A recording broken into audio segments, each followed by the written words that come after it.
Hi, my name is Colin. I'm a certified financial planner. In this video, I am going to walk you through a client scenario exercising non-qualified stock options. The big things I'm thinking about when exercising that non-qualified stock options are the tax implications and the investment portfolio risk. If you're not sure what a non-qualified stock option is or how they're fundamentally taxed, I'd recommend to go back and watch part 1 first.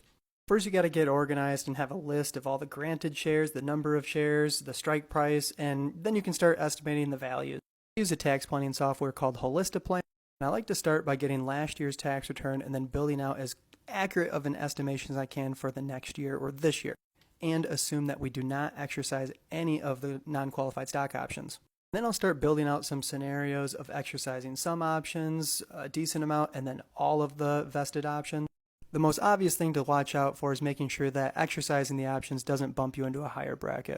And then I'll start planning some future scenarios. And the idea is to try to see if you can incur some of the income this year versus next year and see if you can just keep yourself in a lower tax bracket.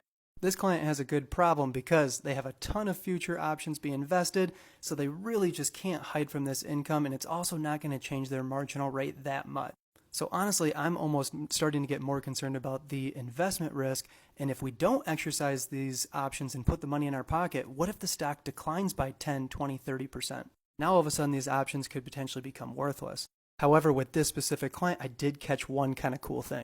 They moved from California to Texas. California being a high income tax state, Texas being zero. However, since those options were granted in the state of California and part of the vesting period occurred while living in California, California is going to claim rights to some of the taxation there. None of this is tax or financial advice unless we have a client agreement signed.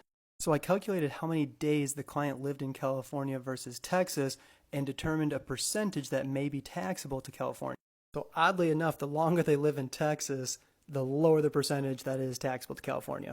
Now we have to determine if we want to pay more tax and exercise the option now, or continue to hang on to the stock and potentially lose value if the stock goes down.